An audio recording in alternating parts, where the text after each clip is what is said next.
I couldn't focus on that. I had to focus on the task at hand, but I'm always aware of the fact that when I walk into any room, anywhere, I bring with me all of the baggage of history that is displayed in people's prejudices and in discriminatory acts and discriminatory legislation. I bring with that because when I walk into a room, I walk into the room and you can't help but see my Blackness. I walk into a room and you can't help but see that I'm a woman. I walk into the room and sometimes if I don't tell you, people don't know that I'm a member of the LGBTQ community. So I walk into the room and my very presence challenges everything that we are confronted with today as we look at an administration that is more committed to divisiveness than bringing us together.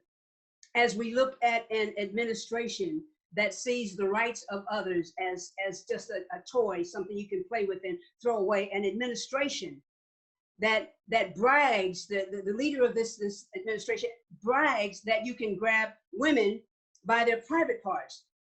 And you know that the thing that is most upsetting about right now is the fact that there are people who allow the occupant of the White House to do that.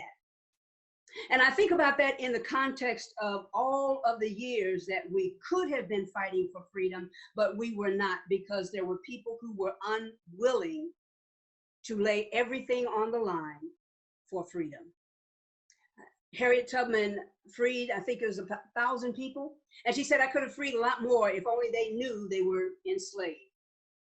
When I look at what's going on today and where Black women stand in terms of social justice and in terms of political expedience, I look at this and I say, this is the time for those of us who have experienced all of the manifestations of discrimination, of misogyny. We are the ones, I believe, that God has called to the forefront because we have a story to tell. So let me just look at it through this lens. I say the things that are happening today are not happening by accident. And wherever you are, I believe that's where God has placed us and that's where we start. I said recently as the Nevada State Legislature debated whether or not to pass a bill for mail-in ballots. And my colleagues on the other side of the aisle were bringing up a lot of what I consider nonsensical excuses